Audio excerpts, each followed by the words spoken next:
Hi குட்டீஸ். சிந்திக்க பழகு நிகழ்ச்சி மூலமா மீண்டும் உங்களை சந்திக்கிறதுல எனக்கு மிக்க மகிழ்ச்சி. இன்னைக்கு நம்ம பார்க்க போற சிந்தனை என்னன்னா, அடுத்தவர் கஷ்டத்தை கூறும்போது காது கூர்ந்து கேள், உன் கஷ்டம் காணாமல் போகும். இதுக்கு ஒரு குட்டி கதை சொல்றேன், கேட்டுக்கோங்க. ஒரு ஊர்ல பண்ணை வீடு இருந்துதான். அந்த பண்ணை வீட்டுல அழகான தோட்டம் இருந்துச்சு.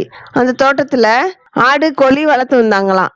அப்போ பண்ணை ஆட்கள்லாம் முதலாளிகிட்ட போய் சொன்னாங்களாம், ஐயா, நம்ம வீட்டுல எலி தொல்லை தாங்க முடியல, அதனால எலிய ஒழிக்கிறதுக்காக நம்ம எலிப்பொறி கட்டை ஒண்ணு தயார் பண்ணி அந்த எலியெல்லாம் பிடிக்கணும் அப்படின்னு சொன்னாங்களாம். அத அந்த வீட்டுல இருந்துட்டு இருந்த எலி ஒண்ணு காதுல வாங்கிடுச்சான். வாங்கிட்டு போய் அந்த ஆடு கோழி கிட்ட எல்லாம் போய் சொல்லிட்டு இருந்துதான்.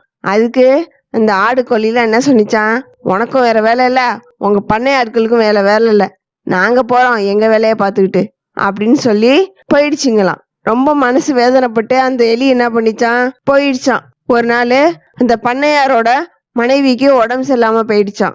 அப்போ வைத்தியர்கிட்ட அழைச்சிட்டு போனாங்களாம். அப்ப அந்த வைத்தியர் சொன்னாராம், உங்க மனைவிக்கு கடுமையான ஜுரம் இருக்கு, அதுக்கு கோழி சூப்பு வச்சு குடிச்சா உடம்புக்கு நல்லது அப்படின்னு சொன்னாங்களாம். சரின்னு சொல்லிட்டு அந்த பண்ணையாரும் என்ன பண்ணா, நம்ம வீட்டுலதான் கோழி இருக்கே, அந்த கோழியை அடிச்சு நம்ம சூப்பு வச்சு கொடுக்கலாம் அப்படின்ட்டு வந்துட்டாங்களாம். உடனே அந்த கோழியெல்லாம் என்ன ஆயிடுச்சு, சூப்பு வச்சு கொடுத்துட்டாங்களாம். அந்த கோழி சூப்பு குடிச்சும் அந்த அம்மாவுக்கு உடம்பு சரியா போலையாம். திரும்பவும் என்ன பண்ணாராம், அந்த வைத்தியத்தை அழைச்சிட்டு போய் காமிச்சாராம். என்னங்க, நீங்க கோழி சூப்பு வச்சா சரியாயிடுன்னு சொன்னீங்க, ஆனா அந்த மனைவிக்கு உடம்பு இன்னும் சரியா போகல அப்படின்னு சொன்னாராம்.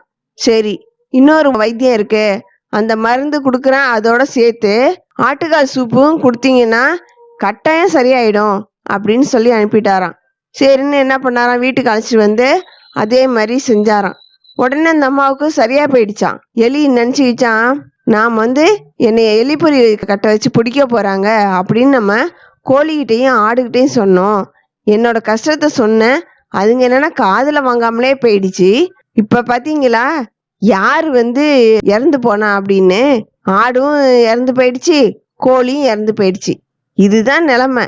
என்னோட கஷ்டத்தை நான் போய் ஒருத்தவங்கள்ட்ட சொல்றேன், காது கொடுத்து கேட்கவே இல்லையே அப்படின்னு எலி என்ன பண்ணிச்சு, நினைச்சுக்கிட்டே வந்துதான். இந்த கதையில இருந்து நம்ம என்ன தெரிஞ்சுக்கிட்டோம் அப்படின்னா, இப்போ எலி என்ன பண்ணிச்சு, ஃபர்ஸ்டே போய் அந்த ஆடுகிட்டையும் கோழிகிட்டையும் என்னை பிடிக்க போறாங்க அப்படின்னு சொன்னப்ப கொஞ்சமாவது அந்த கோழியும் ஆடும் என்ன பண்ணிருக்கணும், சரி ஐயோ பாவமாச்சே, நம்மள மாரி ஒரு ஜீவன் தானே அப்படின்னு சொல்லி அதுங்க வருத்தப்படவும் இல்லை, காது கொடுத்து கேட்கவும் இல்லை.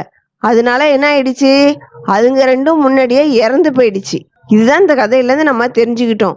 இப்போ நம்மளோட ஃப்ரெண்ட்ஸோ இல்ல வேற யாராவது நம்ம கிட்ட அவங்களோட கஷ்டத்தை நம்ம கிட்ட சொல்றாங்க அப்படின்னாக்கா, அதுக்கு நம்ம உதவி செய்ய முடியலனாலும் அத குறைஞ்சபட்சம் நம்ம காதுலயாவது வாங்கி இருந்திருக்கலாம். வாங்கி அதுக்கு நம்ம ஏதாவது ஒரு பதில் சொல்லியிருந்தோம்னாக்கா அவங்களுக்கும் ஒரு ஆறுதலா இருக்கும். ஓகேவா சில்ட்ரன்ஸ்? இதான் இந்த கதையில நம்ம தெரிஞ்சுக்கிட்டோம். இந்த கதையில உங்களுக்கு பிடிச்சிருந்தாக்கா லைக் பண்ணுங்க, ஷேர் பண்ணுங்க. மேலும் உங்க கருத்துக்களை கீழே கமெண்ட் பண்ணுங்க. மேலும் இது மாதிரி கதைகளுக்கு நம்ம சேனலை சப்ஸ்கிரைப் பண்ணுங்க. Thank you children.